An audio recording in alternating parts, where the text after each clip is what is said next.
As we go on, Judas betrayed Jesus. Absalom betrayed his father David. Joseph's brothers betrayed him. Peter betrayed Jesus 3 times. Samson was betrayed twice by the wife and the girlfriend. Jesus. Somebody say Jesus. Let me also give you some of the signs of betrayal. When you see these signs, don't ignore it. Number 1 sign of betrayal is relevance. Relevance. There are people who will kill for relevance. They don't care the extent to which they go to throw their father, their mother, husband or wife or loved one under the truck, under the bars for relevance. To them, relevance is everything. They want relevance. They will not stop at anything for relevance and for recognition. It's one of the signs of betrayal. That was the problem of Lucifer.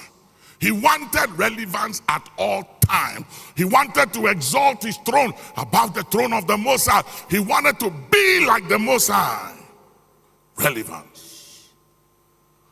Yeah. He wanted to be recognized. He wanted acceptance by all means, and didn't care about the implications of what he did to get relevance, who he undermined, who he destroyed, who he character assassinated to be relevant. Relevance. Are you that type or kind? When you see people like that, please don't ignore. Self-promotion is one of the signs. Self-promotion. The other day, Jesus said, he said, I know your works. And he said, I have something against you.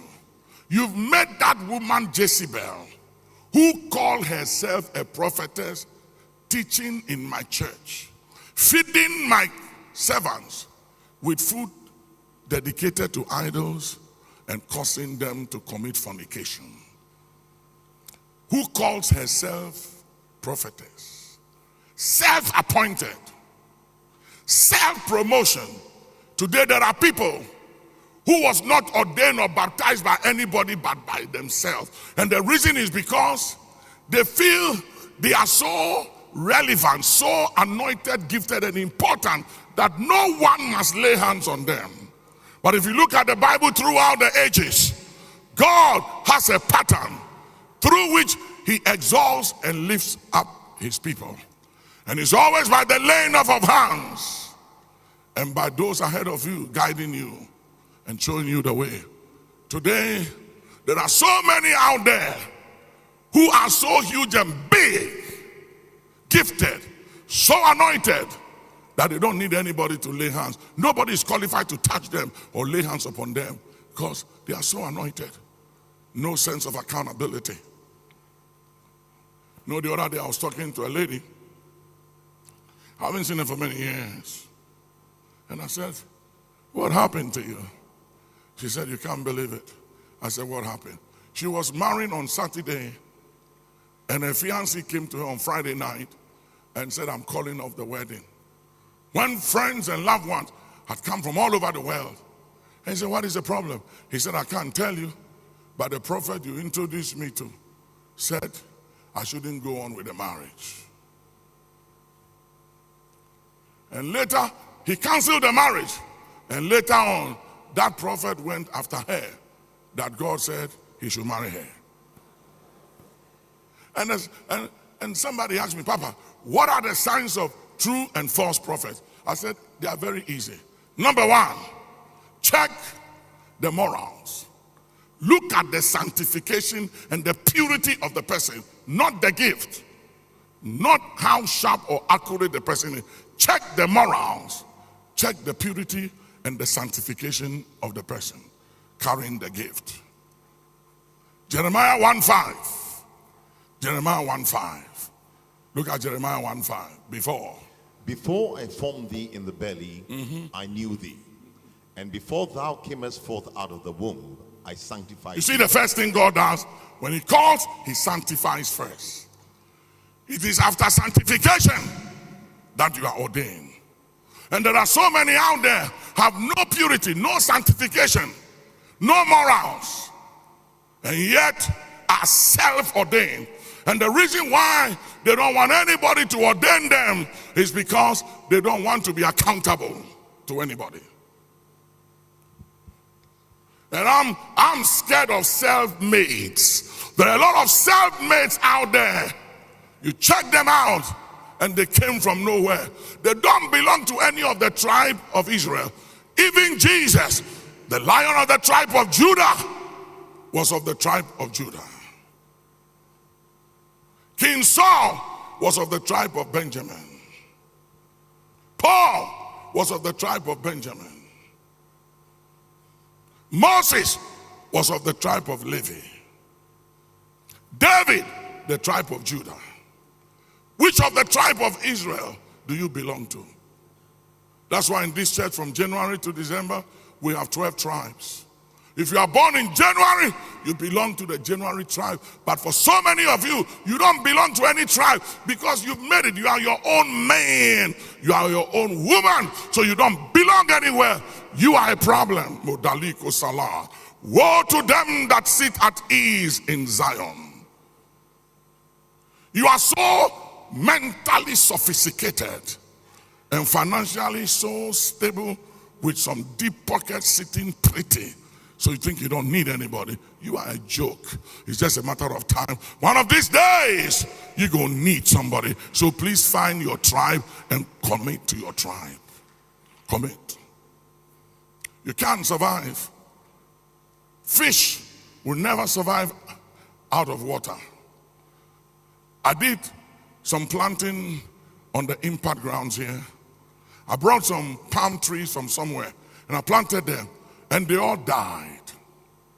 So I have to change the whole thing. And I called my guy and said, why did they die? He said, because the root didn't go that deep and they weren't receiving nourishment from the soil. You see, the reason why we all get sick is because our body lacks nourishment. And I see the plants there right now. If you pass by, you'll see. They uprooted the plant with the soil and went deep 7 feet below and put it in the ground to connect it to the soil in order for it to survive. Why are we sick? Why are we aging? You know why? Because our body came from dust, the soil. And we need the soil to feed this body with the necessary nourishment from the soil or the earth. And because they are putting chemicals in the soil, growing the food we eat with chemicals, when we eat, our body don't receive the necessary nourishment from the soil, so our body is malnourished. And we are lacking the necessary minerals that our body needs to survive because it came from dust. So as the years go by, we begin to lose all those vitamins. And the body becomes weaker and weaker because the things we are eating is not pure dust and earth and soil, which our body needs. That's why when people die, they put them in the casket. I see people crying. It's too late. What you are seeing is not the person. The person is gone, absent in the flesh, present with the Lord or the devil. What you see in the casket is the flesh, the dust, the house they live in when they are here. They don't hear your cry, and all those beautiful things we say about it, they don't hear anything. It's gone. It's done. You have anything to say, say it now.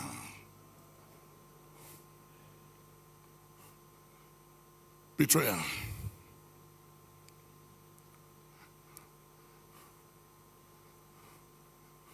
Self-promotion. You're not accountable to anybody. Self-promotion. They want everybody to know who they are. They sell themselves and they don't care who they hurt and destroy for self-promotion. competition, a competitive spirit. Yeah. They compared themselves to everybody. And the Bible said, woe! He said, those who compare themselves among themselves are not wise. They compete with others, comparing themselves to what others have. They have an evil eye. All those things are signs of betrayal. Don't ignore them. It's just a matter of time. Never forget what I'm about to tell you. The people you help the most of the time, will be the people who will turn on you, wound you, stab you, because the purpose of betrayal is to wound your spirit, break your spirit, so you don't recover. And that's why so many people, they throw the towel with the baby. They throw everything. They take their lives. They end their dreams. They never lift up their heads again. They give up. They never try again because of betrayal. But let me tell you something. Whenever you feel betrayed, whenever you are betrayed, it's an indication that you carry something and you are going somewhere and you are somebody. Look at all the people in the Bible who were betrayed, from God to Joseph to Samson to Daniel. You name them all in the Bible. Every one of them were carrying destiny. They were game changers. They were going somewhere. Whenever you are betrayed, realize that is because you are carrying a heavy duty cargo. Tell somebody, you're carrying a heavy duty cargo. Yeah, that is the reason for your betrayal. So give him praise. Put your hands together, somebody.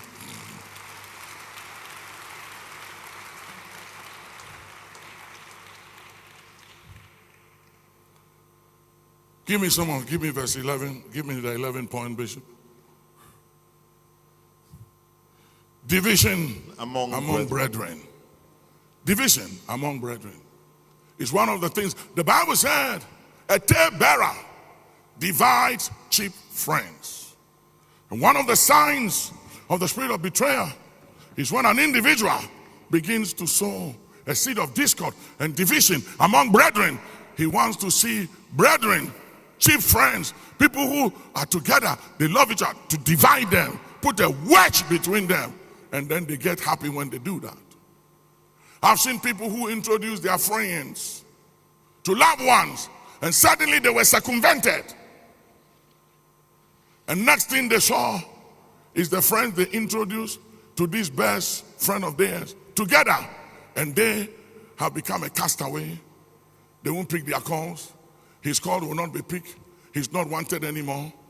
And they will say, but am I not the one who introduced this friend to this person? Why are they so tied? And now I'm disadvantaged and I don't matter anymore. It's one of the signs of betrayal. Relevance.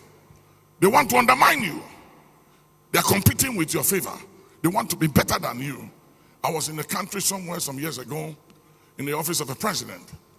Then a very important person came, and I was sitting down quiet, talking to the president, and the president said, well, how is your friend? He said, oh, I don't deal with him anymore. I said, why? He said, you know, Mr. President, I don't like people taking advantage of you. And this guy, he goes around using your name to get favor and everything. I don't like that. So I decided to just cut him off. He said, is that so? I said, yeah. I just sat there and I said, wow, this is how people destroy others.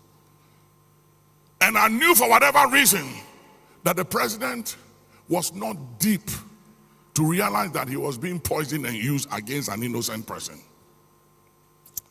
And I prayed and I said, God, in the day that anyone anywhere is appointed to betray me, whoever they are, let them be disadvantaged.